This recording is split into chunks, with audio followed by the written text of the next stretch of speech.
a à cœur de se marier? Levez le main un peu, s'il vous plaît. Ok.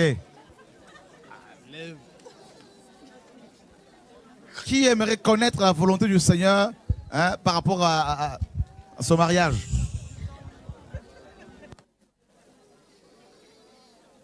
Ok. Qui a peur de se tromper?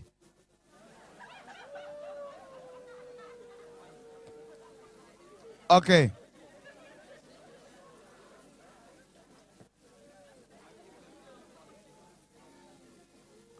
Bon, vous voulez qu'on vous aide là? Ok. Très souvent, les jeunes qui ont à cœur le mariage cherchent des visions, des songes, des prophéties. Vrai ou faux? Et très souvent aussi, des frères ou des sœurs vont voir des frères ou des sœurs pour leur dire « Dieu m'a dit c'est toi ». Amen. Hein? C'est ça, hein? Ah si, je suis passé par là. J'ai eu à suivre beaucoup de jeunes qui étaient comme ça. En fait, j'ai compris une chose. S'il vous plaît, suivez, s'il vous plaît.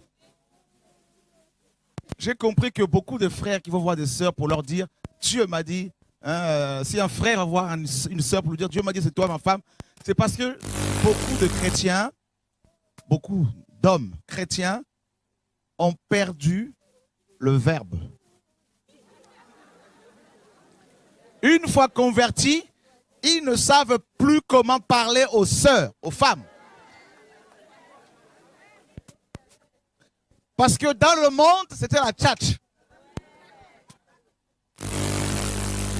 Vrai ou faux? Ok. Donc, le moyen le plus simple, le plus facile pour eux, c'est Dieu m'a dit. Maintenant, une femme qui entend cela et qui veut plaire au Seigneur se sentira condamnée d'obéir, alors que le frère n'est pas forcément son style.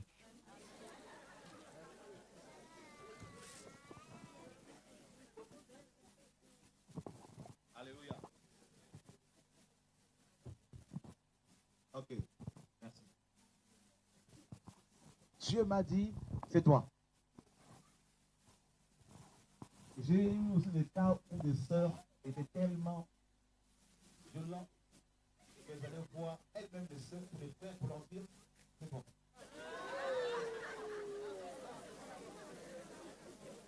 Alors mes sœurs, écoutez, d'emblée une sœur, une femme qui va voir un frère comme ça, dans la majorité des cas, elle va se faire embarrer parce que les hommes ont peur de cette femme. Ah oui, c'est les vrais hommes. Hein? Voilà. Donc, comment faire? Il y a aussi beaucoup de frères. On n'entend rien? Ah, vous n'entendez rien là-bas? C'est bizarre, il faudrait que l'équipe vous voit. Je ne sais pas ce qui se passe de l'autre côté là-bas. Benoît? C'est bon? Merci Seigneur. Gloire à Dieu. Veuillez nous excuser. Et beaucoup de frères aussi, enfin les frères et sœurs sont influencés par Hollywood. Les sœurs veulent des Brad Pitt, des Tom Cruise, et les frères chrétiens veulent des Naomi Campbell, des Rihanna, c'est ça, non? Rihanna, tout ça, là. J'ai eu des cas où des sœurs me disaient, c'est pas mon style.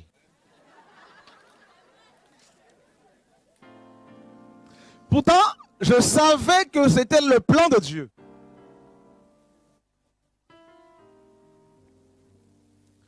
Et j'en parlais avec mon épouse, avec une sœur tout à l'heure à la maison. On discutait et puis je leur disais, beaucoup de sœurs chrétiennes aiment les bad boys. Les frères, vous avez vu les frères?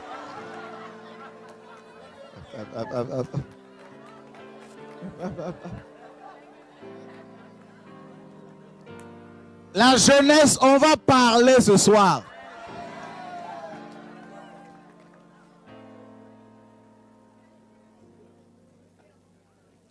Avant la prière, là, tout ça, il faut qu'on discute un peu là. Vous savez, les gars quoi, les gars, yo man. Yo, yo, yo. Les wesh wesh là.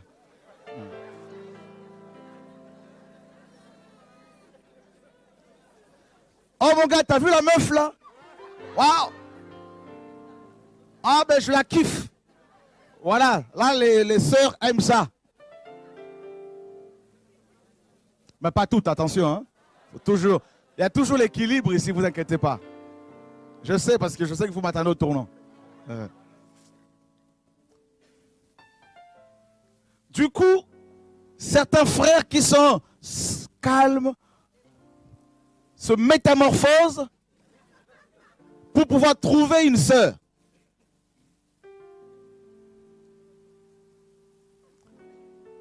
Ou encore, les sœurs chrétiennes vont dire aux frères, il faut que tu sois comme mon pasteur. Et là, ce n'est pas bon. Il faut que tu sois l'onction du pasteur. Donc du coup, le frère va faire des jeûnes, de longs jeûnes pour avoir l'onction. Le pauvre, comme il ne l'aura pas, là, il faut avoir plusieurs pompes hein, spirituelles. Je sais. Vous rigolez, mais on est passé par là. Je sais de quoi je parle. Alors c'est simple. Comment savoir que, hein, ma soeur, que ce frère est ton mari? C'est simple. Ne cherche pas des songes, des visions. Les sentiments ne sont pas toujours des signes probants que Dieu est dans l'affaire. Parce que les homosexuels aussi s'aiment. Ah oui? Oui, on peut acclamer Jésus. Pas moi, mais Jésus. Gloire à Dieu. Alors, comment savoir alors? C'est simple. Un frère se présente à toi. S'il a l'âge de se marier, s'il a 15 ans, tu lui dis, finis tes études. Là, tu es d'accord, on est d'accord que d'emblée, ce n'est pas de Dieu tout de suite. Voilà. Tu as 15 ans. Il est dit que l'homme quittera son père et sa mère. Donc à 15 ans, on n'a pas encore quitté son père et sa mère.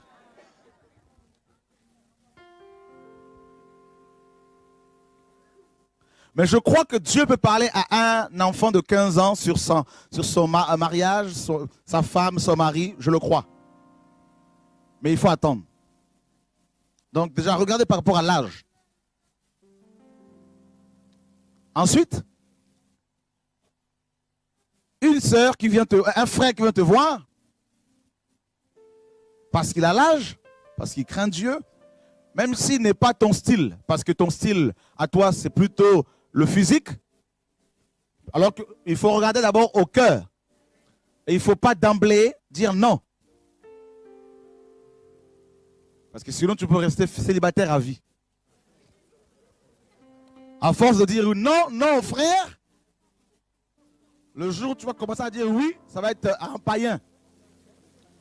Donc un frère qui vient, je dis d'accord, je vais prier. Voilà la femme sage. Alléluia. Je vais prier. Et tu pries le Seigneur et demande aussi conseil aux aînés. Parce que très souvent, les jeunes se précipitent dans le mariage sans demander conseil aux aînés. Beaucoup pensent qu'ils sont déjà matures, c'est leur vie, c'est vrai, mais ils ne veulent pas demander conseil aux personnes d'un certain âge qui ont de l'expérience. Donc du coup, ben, et on voit, hein, après il y a des divorces, tout ça, étant chrétien, c'est grave. Demandez conseil au Seigneur de la prière, et si vous avez la paix dans votre cœur, demandez conseil aux aînés, et ensuite, notamment à vos parents. Et si c'est bon, ben vous pouvez maintenant commencer à côtoyer la personne. Vous ne pouvez pas épouser quelqu'un que vous ne connaissez pas. Il faut d'abord que la personne soit ton ami. Comme la Sulamite avec Salomon. Mon ami. Et aux amis, on dit tout. Donc la personne que tu dois épouser doit être ta confidente. Parce que dans le mariage, si tu te confies, ta femme commence à se confier à quelqu'un d'autre, c'est fini. Ça crée des liens d'âme. Et les liens d'âme amènent l'adultère. L'adultère, oui, on connaît les cas comme ça. L'amitié d'abord. Cela ne vous empêche pas, par exemple, d'aller manger quelque part. Ce n'est pas un péché si on craint Dieu. Parce que les chrétiens pensent que le fait d'aller manger quelque part, dans un restaurant, étant chrétien, craignant Dieu, ils croient que c'est le péché. Si vous avez l'âge, ce n'est pas un péché. C'est pour cela qu'il faut en parler aux frères et sœurs. Voilà, donc si vous nous voyez ensemble, ne soyez pas choqués, parce que nous prions pour voir ce que Dieu nous dira. Vous êtes libres en Christ. Alléluia. Est-ce que ça vous intéresse? Oui, ma soeur?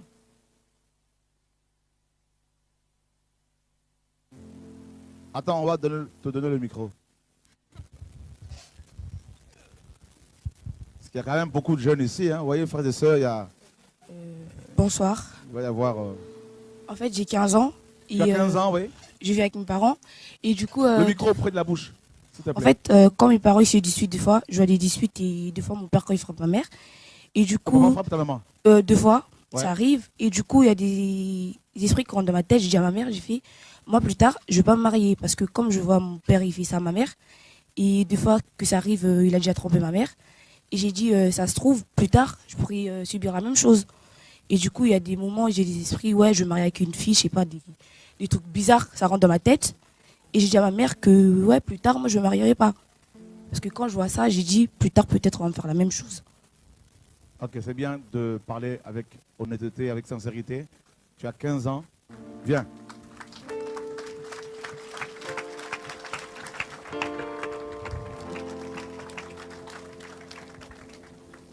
Vous voyez les conséquences des problèmes conjugaux? Une fille de 15 ans qui voit son père battre sa mère et qui commence à avoir des pensées pour devenir lesbienne. Ça va loin. Et c'est pour cela qu'il faut que les jeunes soient enseignés. Vous voyez, quand on a de telles occasions, ça ne sert à rien de vouloir à tout prix, oui, recevoir l'onction. Ce n'est pas ça. Il faut discuter, enseigner, voilà, creuser. Vous voyez des cas qui sortent comme ça, 15 ans. Si elle n'est pas aidée, demain, lesbienne. Et nous allons prier pour ta délivrance. Le Seigneur va te guérir et te libérer au nom de Yeshua. Parce qu'il y a une blessure là. Et ça amène les démons de colère, de haine, de vengeance. Au nom de Yeshua. Seigneur, que cette jeune fille soit libérée. Soit guérie. Tu vas lâcher sa vie maintenant. Lâche-la. Lâche-la comme ça au nom de Yeshua. Quitte son âme maintenant. Voilà. Quitte-la. Va-t'en. Voilà. Sors! Quitte-la. Quitte-la. Quitte-la. Quitte-la. Quitte-la. Quitte-la. Quitte-la. Quitte-la. Quitte-la. Au nom de Yeshua.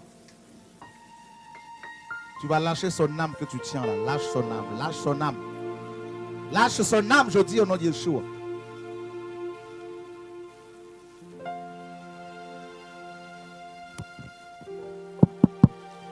Vous voyez les conséquences?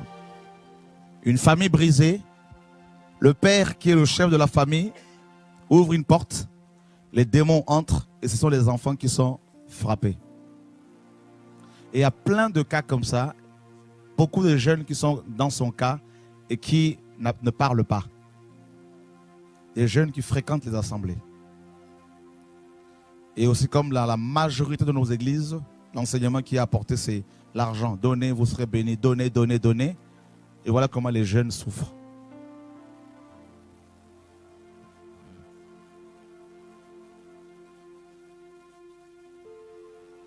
Question. Voilà, on va te voir à la fin, d'accord? Ok. Tu vas te marier avec un homme et tu vas avoir beaucoup d'enfants et tu seras heureuse au nom de Yeshua. Et ton mari sera pasteur.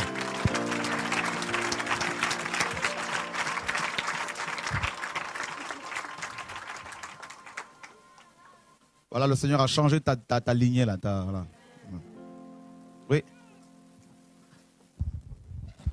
Gloire à Dieu. Ce micro est mieux. Hein. On va donner celui-là.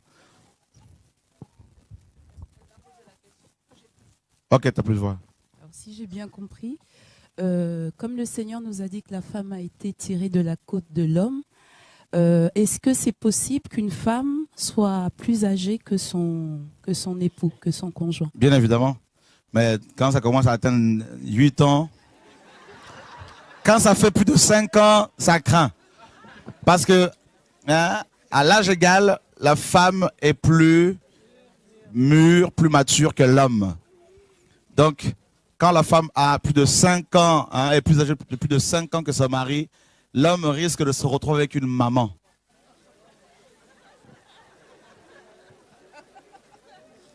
D'accord? Maintenant, de 1, 2, 3 ans, ok. En fait, tous les hommes, Adam a été créé le premier. Donc, même si l'homme est plus, même si la femme est plus âgée que l'homme, de 1 ou 2, 3 ans, étant donné que l'homme se réfère à Adam, donc forcément, il a été créé donc, le premier. Parce que les hommes se retrouvent, leur référence c'est Adam. Voilà. Donc il n'y a pas de problème. Voilà. Donc je disais l'amitié. L'amitié d'abord. Vous voyez l'amitié, parce que vous voyez la jeune fille qui disait que son papa, comment son papa trompe sa maman et là-bas. Eh bien, l'amitié, il faut développer une relation amicale. Ne vous précipitez pas dans le mariage. Prenez le temps de vous connaître en tant qu'amis. D'accord? Quand la parole parle de l'amitié, c'est la fraternité. Hein, donc, non, pardon, l'homme devient ton confident et inversement, la femme devient ta confidente. Et ensuite, il y a la fraternité. Mon frère, ma soeur. Et là, vous avez le même Père, le Père Céleste. La Sulamite, Salomon l'appelait ma soeur. Et ensuite, il y a les fiançailles, bien sûr, le mariage. D'accord? Jeunes, prenez votre temps. Je viens d'apprendre tout à l'heure qu'une femme, une jeune femme, qui priait avec nous, il y en a eu plusieurs de comme ça, qui était une femme pieuse. Elle aimait Jésus. Elle avait la connaissance de la parole. Terrible. Nous sommes partis à mission dans un pays africain ensemble avec une équipe d'au moins 10 personnes. Elle est tombée amoureuse d'un homme là-bas qui se disait pasteur. Je lui ai dit, moi je n'ai pas confiance en cet homme, mais c'est ton choix.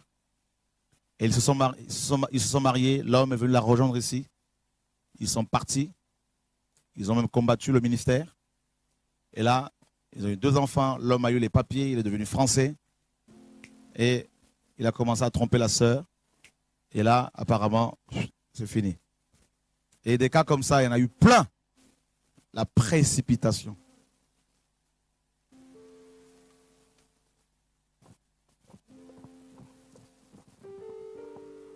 Et une sœur qui avait la main, là, c'est toi. On va lui donner le micro, la sœur qui est là. Oui. Bonsoir. On m'entend là ou Plus fort, s'il te plaît. Près de la bouche. Oui, donc bonsoir. Je vais poser une question en fait par rapport au mariage puisque j'ai 22 ans et le Seigneur m'a fait grâce qu'il m'a mis avec quelqu'un, il m'a confirmé que c'est cette personne-là qui sera mon époux. Mais il y a un problème au niveau de ma famille. Ils sont contre, ils se disent chrétiens, mais ils sont plus endurcis que les personnes de l'extérieur que je côtoie, où eux-mêmes me disent que voilà, c'est l'homme que Dieu t'a donné. Donc, cette personne, cet homme est de ton pays? Non. Donc, moi je suis camerounaise, il est congolais. Voilà, le problème est là.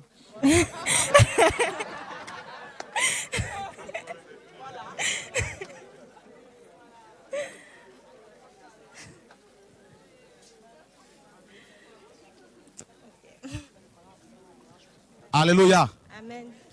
Entre Africains, il y a beaucoup d'antipathie, beaucoup d'animosité. Hein, donc, c'est quand même terrible. Hein. Voilà. Donc, donc, c'est un problème de racisme, tout simplement. Je crois qu'ils veulent un. T'es Bamileke? Non, moi je suis Betty, de Yaoundé. Ils veulent ça. Ils veulent quelqu'un de Yaoundé, non? Non, mais Je sais pas en fait, parce que moi, j'ai dit à mon Dieu que je veux pas les coutumes. J'ai dit, je refuse tout ce qui est rituel. Et est-ce qu'ils t'ont proposé un homme? Mes parents, ils veulent un homme qui est bien dans l'apparence.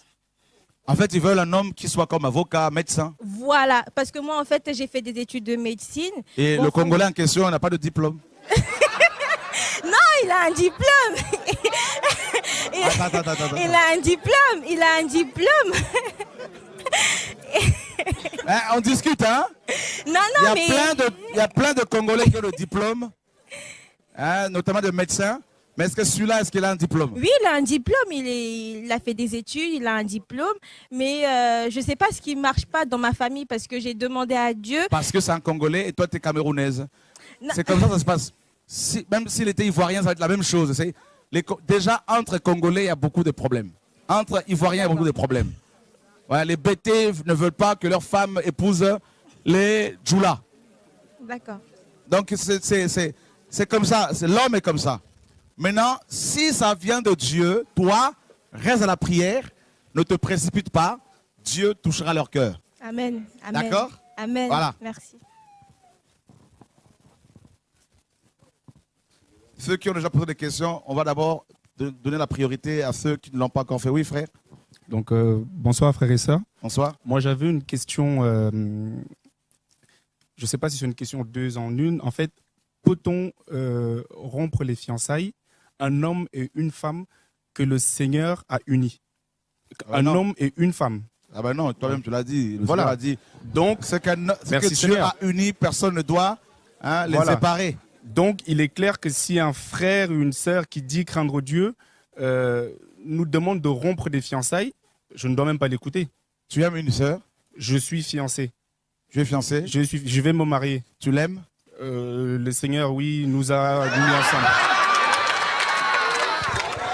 Alléluia! Alors.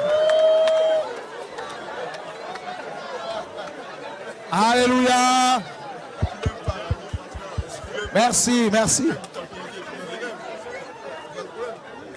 Chut.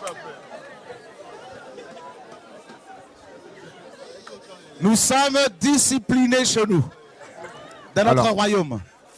Alors, tu n'as pas répondu à ma question. J'ai mis le Seigneur devant. Oui, j'aime, c'est ma femme, c'est ma future épouse. Est-ce que tu l'aimes? Oui, je l'aime de tout mon cœur, mais j'aime d'abord Jésus. Okay. Ça, c'est voilà. C'est pour ça que j'ai mis Jésus devant. Oui, oui, amen, amen. Voilà. Donc, ma question est qu'on se comprenne. Hein. S'il vous plaît. En toute chose, je veux mettre Jésus devant. Ça, c'est voilà. Bien, c'est bien. Donc, ma question, c'est peut-on rompre les fiançailles? Un homme et une femme que le Seigneur a unis. Elle est là avec nous? Elle est à la maison. Ok, elle le suit forcément. Là. Oui. Ok. Est-ce que tu peux lui dire que tu l'aimes au moins là? Ah oui, non, ça, il n'y a même pas de problème. Elle le sait, on va se marier. Ça, il n'y a même pas de. Il y a aucun doute dans nos cœurs. Ça, c'est. Voilà. Eh ben, tu l'aimes. Et t'aimes, le Seigneur vous a convaincu que c'est ça. Voilà. Eh ben, pourquoi vas-tu écouter encore les autres? Amen, gloire à Dieu. Non, mais je voulais juste. Pas me rassurer, mais savoir que c'est bien la volonté de Dieu. Pour, ah non, moi, je peux pas te. Je le sais. Moi, je le sais. J'ai rien vu là ce soir là. Moi, je le sais. Faut être honnête, hein. Voilà, Dieu t'a convaincu, et elle est convaincue, vous vous aimez, vous êtes fiancés. Voilà. Eh ben, si Dieu vous a dit que c'est ça, allez-y. Amen, gloire à Dieu.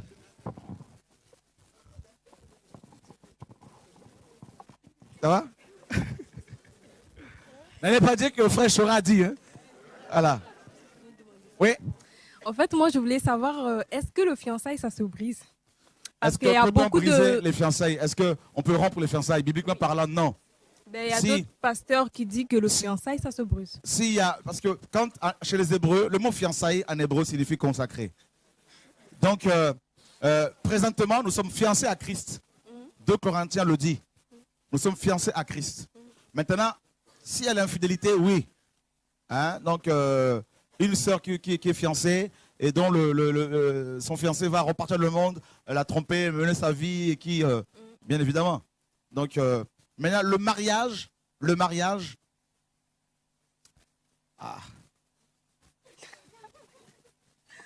ah, vous allez. Le mariage, c'est quand l'homme et la femme vont ensemble. Selon les Écritures.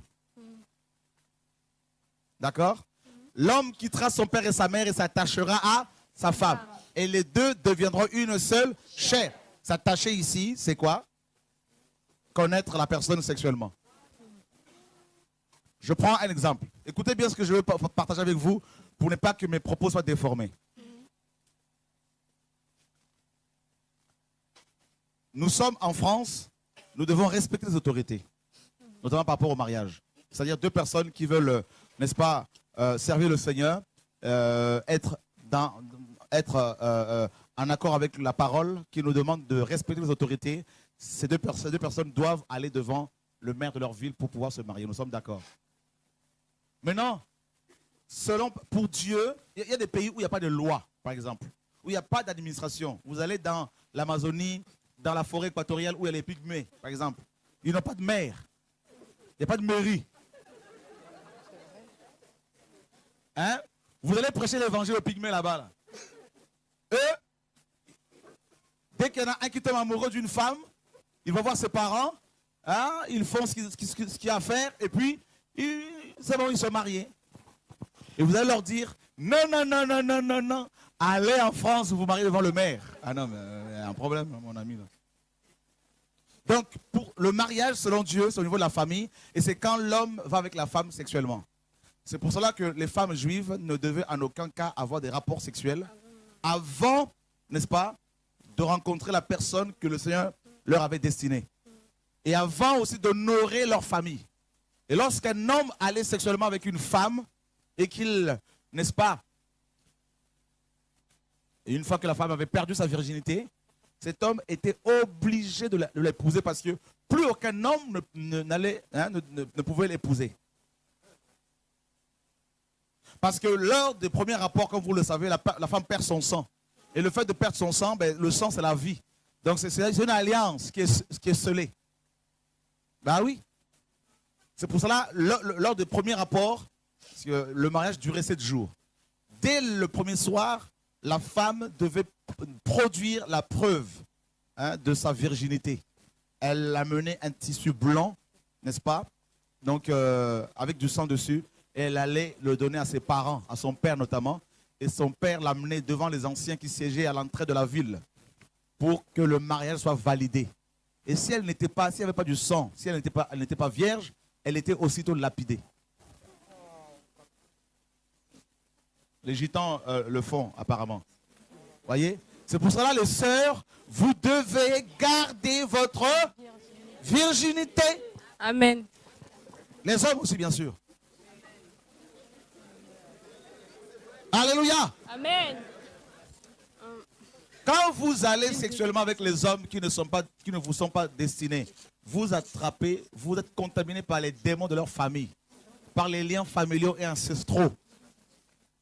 C'est pour ça que beaucoup de femmes ont des problèmes de l'utérus, des problèmes de cancer bizarres, les hommes également, parce qu'il y a tellement de mélanges. Il est dit dans 1 Corinthiens 6, celui qui s'attache à la prostituée est avec elle un seul corps. Vous voyez? C'est ça le mariage. 1 Corinthiens 6, 15. C'est pour cela que vous ne devez pas jouer avec la sexualité comme ça. C'est dans le cadre, n'est-ce pas, du mariage et avec la personne que le Seigneur vous a, n'est-ce pas, a mis sur votre route. Oui, frère.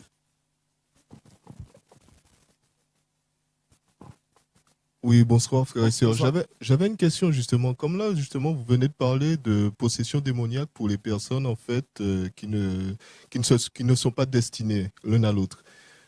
Mais que peut-on dire justement par rapport entre les chrétiens, puisqu'on sait qu'il y a beaucoup plus de femmes que d'hommes, donc ça faut l'admettre, et les maris qui ne sont pas convertis, qui sont donc dans ce cas-là possédés. Paul dit dans 1 Corinthiens 7, la femme chrétienne dont le mari n'est pas converti, donc son mari est sanctifié par elle, ainsi que les enfants. Et c'est pour cela que maintenant, les sœurs, vous ne devez pas aller chercher, n'est-ce pas, t'inquiète pas, c'est pas de l'eau qui vient du ciel, c'est la condensation, donc voilà.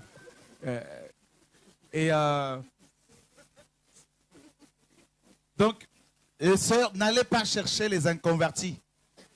Des hommes dans le monde en vous disant, je veux n'est-ce pas? Je veux le convertir. C'est une erreur. Maintenant, Dieu peut vous dire à vous chrétiennes, hein, Dieu peut te montrer, ma soeur, alors que tu es chrétienne, que ton mari est encore dans le monde, est encore un païen. Si c'est vraiment le Seigneur, alors prie pour qu'il se convertisse. Et si tu l'obliges à se convertir, il va le faire pour toi.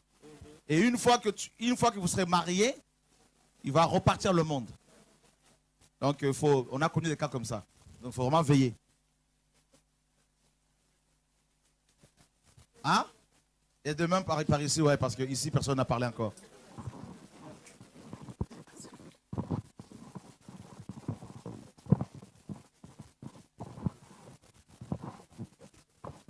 Bonsoir. Oui. Bonsoir. Bonsoir. En fait, ma question c'était. S'il te plaît. Okay.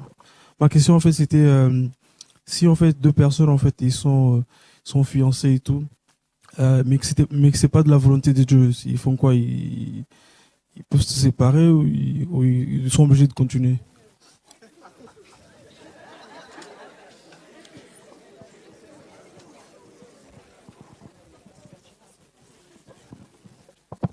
Waouh. Mon micro, là, je crois qu'il y a un problème de batterie.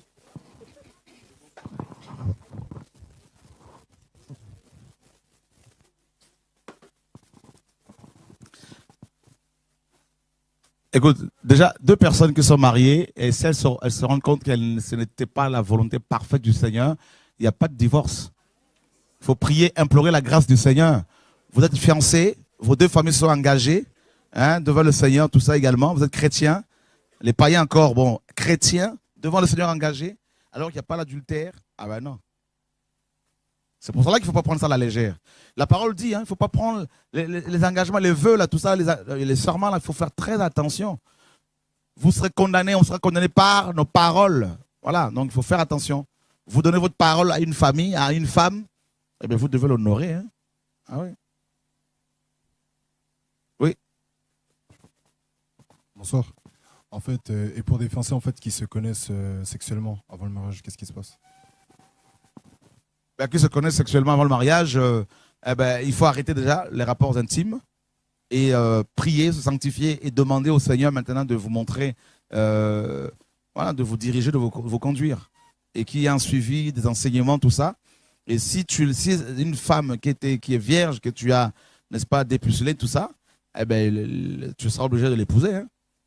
Ah bah oui. C'est pas le cas?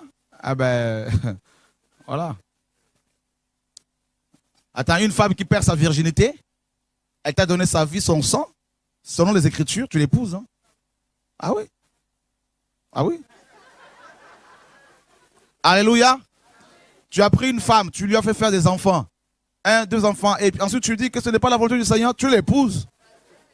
Ah non, non, non. C'est trop facile ça. Ah non.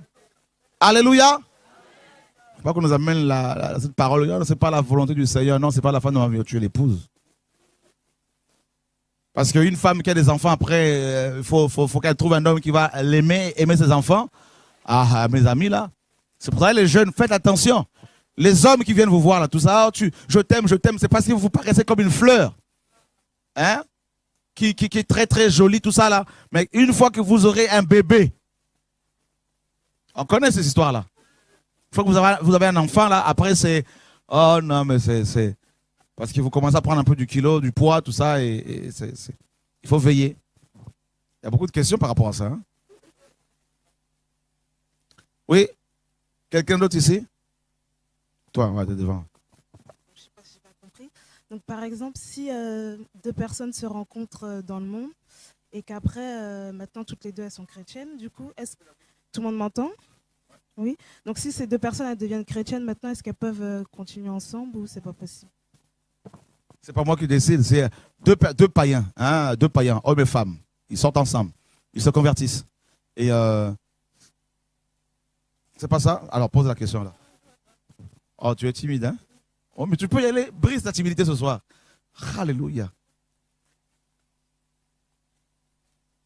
Bon, dis-moi à l'oreille, à l'oreille. Ah.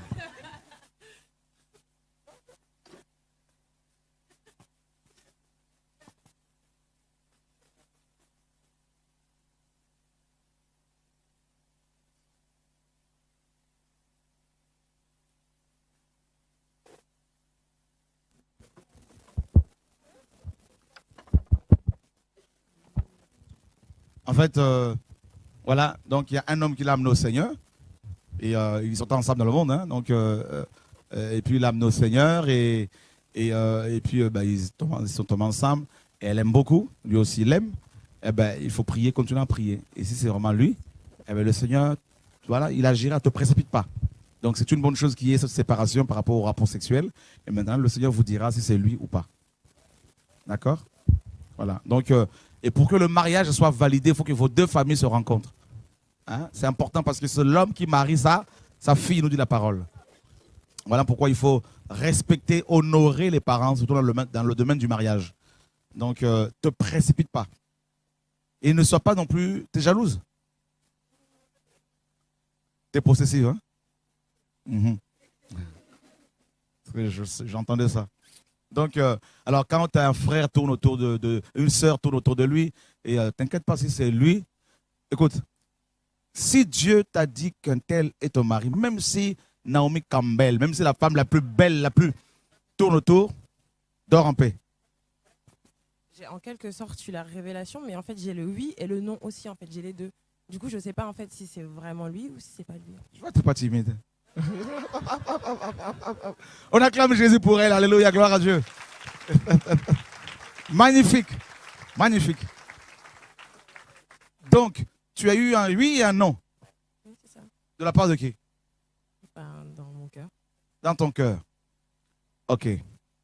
Il est ici ce soir? Non, il n'est pas venu. Waouh. Alors, un oui, un non, nous sommes d'accord que ce n'est pas Dieu qui parle comme ça.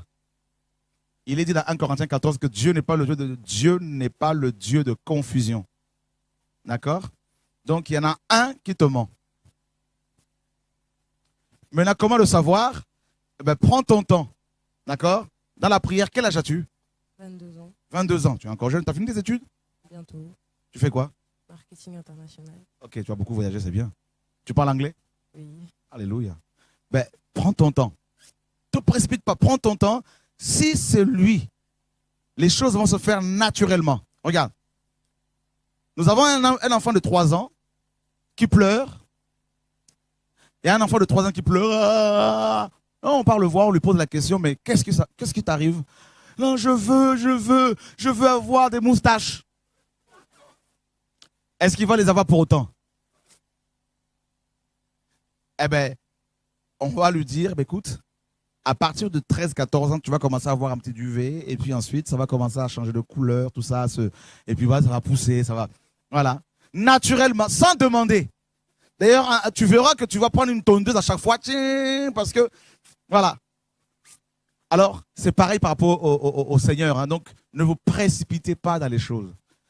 Faites confiance au Seigneur, et si son temps arrive pour vous, les choses se feront naturellement. Amen. Oui.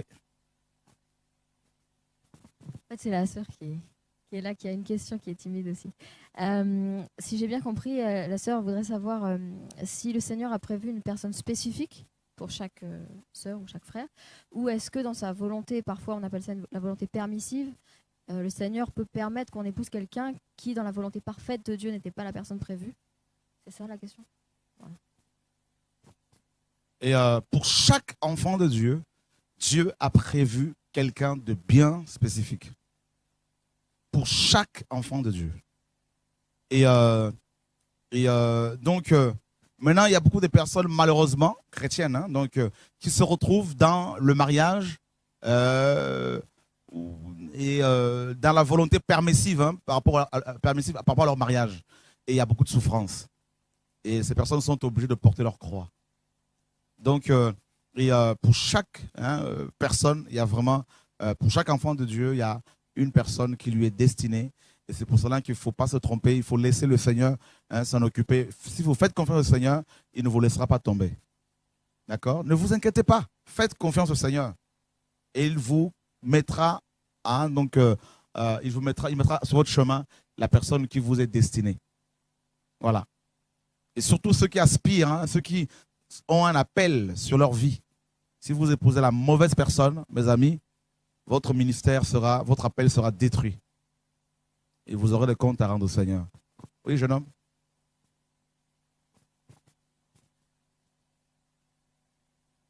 David, tu as une question aussi, hein? Ah, c'est pas ta main là-bas. Je me dis, c'est bizarre quand même cette main qui sort de. T'es pas Shiva là quand même, là, c'est bizarre. Ok, le micro, on va te. Ah, mais il est là. On va passer, merci.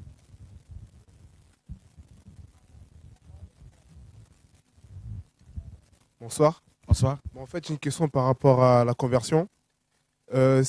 Auparavant, par exemple, je faisais certaines choses. Vous avez parlé des esprits, par exemple, qu'on a pu rencontrer avec d'autres femmes. Et je voulais savoir que si avec la conversion et Jésus, est-ce que tout ça a été effacé? Parce que, par exemple, dans mon enfance, je vous ai parlé de ça aussi, comment c'est excisé? Scarification. Voilà, scarification. Non, c'est ce qu'on faisait là. Des scarifications. Voilà, la tradition. Ouais. Je voulais savoir si avec la conversion, tout ça partait, même avec les femmes et incisions, tout, voilà, les incisions. Oui, une fois converti réellement, tout ça c'est réglé. C'est réglé. Donc, si tu es vraiment converti, donc tu es libéré de toutes ces choses, il n'y a pas de problème. Voilà. Une question, oui. Bonsoir. Si deux personnes, par exemple, vivent dans le concubinage depuis, si deux personnes vivent dans le concubinage depuis 10 ans, bon, l'homme se convertit, mais la femme ne veut pas se convertir. Qu'est-ce que font les deux personnes, étant donné que la femme a perdu sa virginité entre les mains de cet homme? Et tu parlais que le mariage, c'est... Voilà. En fait, ces deux personnes vivent déjà le mariage, simplement. Et il faut, au niveau de la famille, par exemple, si elles ont fait ce qu'il fallait, donc elles sont déjà dans le mariage, simplement il faudrait qu'elles aient devant le maire, tout ça, parce qu'on est en France, et comme c'est la femme qui s'est convertie, donc il ne faudrait surtout pas qu'elle divorce, qu'elle quitte son... Ils ont des enfants, non, les deux? Donc voilà, c'est déjà une famille, donc il ne faudrait pas qu'elle quitte le foyer, mais par contre, éviter les rapports intimes, oui, jusqu'à ce que les choses soient faites officiellement, proprement, ouais. Non, même si le gars ne veut pas, le monsieur ne veut pas, Paul dit dans 1 Corinthiens 7 que le mari païen est sanctifié par sa femme. Donc, elle va prier, elle va rester dans la sanctification jusqu'à ce que le mari accepte de l'épouser devant le maire. Voilà. Et s'il aime cette femme, bien sûr, il va l'épouser. Aurélie.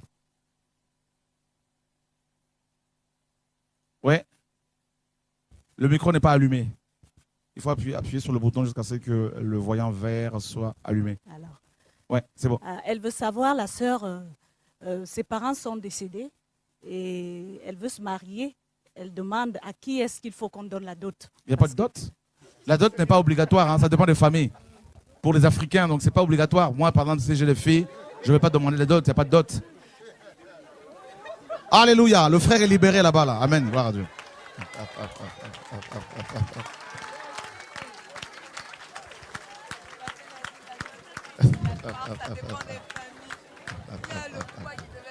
Alléluia. Gloire à Dieu. Il y a une belle onction familiale là. Voilà une délivrance. Voilà, un fardeau que le Seigneur a ôté. Parce qu'on a dû lui demander beaucoup de millions là. Donc, Alléluia.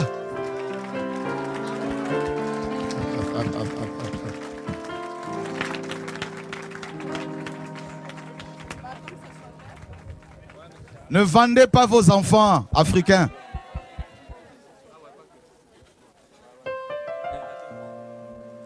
Que nos familles, nos frères et sœurs africains ne vendent pas leurs enfants, s'il vous plaît. Parce qu'il y en a qui demandent 4 000 € de dot. 5 000 €. Combien? Hein? Avec des vaches.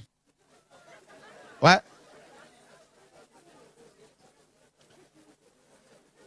C'est terrible, hein? Oui, quelqu'un d'autre? Oui, s'il vous plaît. En fait, bonjour, bonsoir. Oui, en fait, je pense que c'est quelque chose. Par exemple, je vais parler pour mon cas. En fait, j'ai fait un stage avec Jeunesse en Mission il y a 1 mois et demi. Et dans la prière, il y a une sœur qui avait vu que j'avais un esprit de confusion. Et on a prié pour moi et tout. Mais je sens que c'est encore quelque chose qui par exemple, pour mes études, je me dis non, là, je suis dans la volonté de Dieu.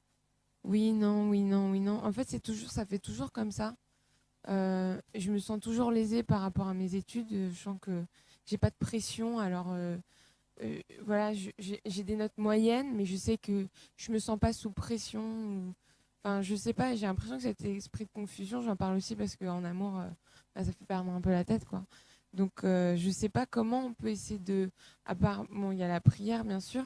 Mais moi, j'ai l'impression que c'est vraiment quelque chose qui me tient et c'est quelque chose qui me... Du coup, j'ai l'impression que je peux pas... un coup, j'ai le discernement, un coup, je suis dans la sagesse et un coup, j'ai l'impression que, je sais pas, ça me limite, en fait. J'ai peur de prendre des risques ou j'en prends pas. Ou... On va prier tout à l'heure pour toi. Ah ouais, on va prier. Le Seigneur va se glorifier. Il n'y a pas de raison. J'avais une question. Ok. J'avais une question. Oui, Aurélie.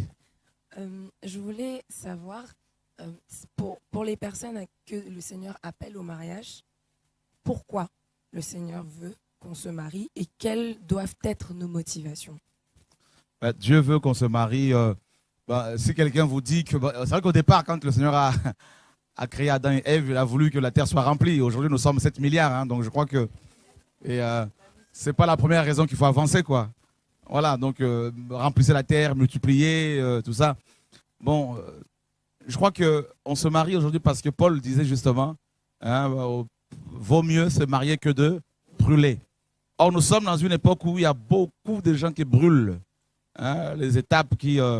donc, vaut mieux se marier. Et pour servir le Seigneur aussi, on a besoin d'être accompagné. Hein, donc, je crois que c'est bon, c'est beau le mariage quand même, en Christ. Hein, parce qu'il y a beaucoup de souffrance. Hein, il y a beaucoup de femmes qui ont épousé des hommes qui sont complètement puérils, complètement enfantins, complètement gamins et qui doivent être maternés, tout ça, parce que ça reste pas à la maison, ça traîne partout. Et on connaît des cas comme ça. Hein, donc, il y en a carrément limite, il ne faut pas leur mettre une laisse, là, tout ça, pour les retenir à la maison parce que ça sort tout le temps. Ils ont oublié qu'ils sont mariés, ils sont toujours dans la cité. Hein? C'est pour cela qu'il faut vous assurer que l'homme est bien mature. Les sœurs, c'est important. Hein? Voilà. Donc, et puis les motivations, si on se marie parce qu'on se dit, je n'arrive pas à me contrôler, à contrôler mes pulsions sexuelles, on va tromper son mari ou sa femme. Ah oui. Parce que le jour où votre mari sera malade, hein, vous allez, ou votre femme, vous allez voir ailleurs. Donc il faut se marier parce qu'on veut servir le Seigneur. Josué disait, moi et ma maison, nous servirons l'Éternel. Amen. Voilà, il y a une main là, au fond là-bas.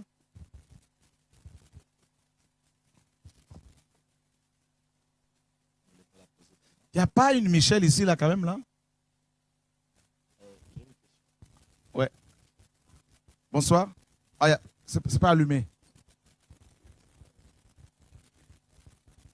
Il y a un bouton que tu appuies dessus, jusqu'à ce que le... Bonsoir. Voilà. J'avais une question à poser. Les fiançailles, c'est pas le mariage. En fait, chez les Hébreux, les fiançailles étaient déjà considérées comme le mariage. Sauf qu'il n'y avait pas encore la consommation. Tu sais, quand Marie était fiancée à Joseph, et Joseph a vu que quand Marie est tombée enceinte, Joseph a voulu rompre secrètement. Et l'ange dira, prends Marie ta femme. Tu vois? Donc, alors que là, il n'y avait pas tout de suite les rapports intimes, mais elle était déjà considérée comme sa femme. Le mariage maintenant a été validé après les rapports intimes. Donc, en fait, nous sommes fiancés à Christ, c'est tel que nous sommes là, tu le sais, selon la parole. Et est-ce qu'on peut dire qu'aujourd'hui, on peut défaire cela facilement avec le Seigneur? Non, parce que nous sommes scellés du Saint-Esprit. Dès notre conversion, le sang de Christ a coulé et nous sommes scellés, nous sommes fiancés. Voilà. Aujourd'hui, j'écris mon bonheur, car j'ai rencontré le plus beau des seigneurs. Aujourd'hui, j'ai entendu sa belle voix qui m'a dit, princesse, ce soir je dîne avec toi. Aujourd'hui, je mettrai ma s'appellera. Car oui, mon Seigneur viendra frapper à ma porte. Et la la la la la,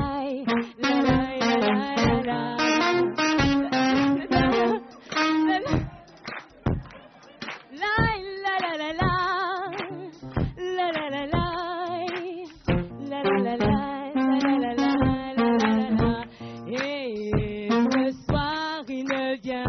Pas seul, il sera présent avec son frère.